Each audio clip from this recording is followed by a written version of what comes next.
जेकबाबाद जिले इंतजामिया की जानिब से एक बार फिर नाजायज और गैर कानूनी तजावजात के खिलाफ कार्रवाई का अमल शुरू। गैर कानूनी तजावजात को हटाने के लिए असिस्टेंट कमिश्नर शहजाद अहमद और मुख्तियारकार गुलाम अब्बास सदायों की निगरानी में बल्दिया अमला और एंटी इंक्रोचमेंट टीम कार्रवाइयों में मसरूफ।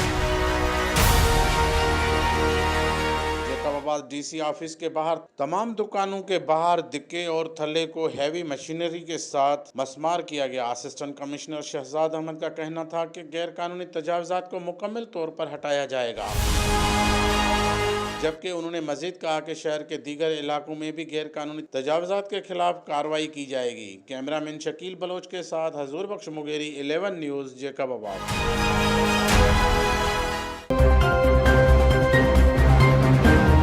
11 News।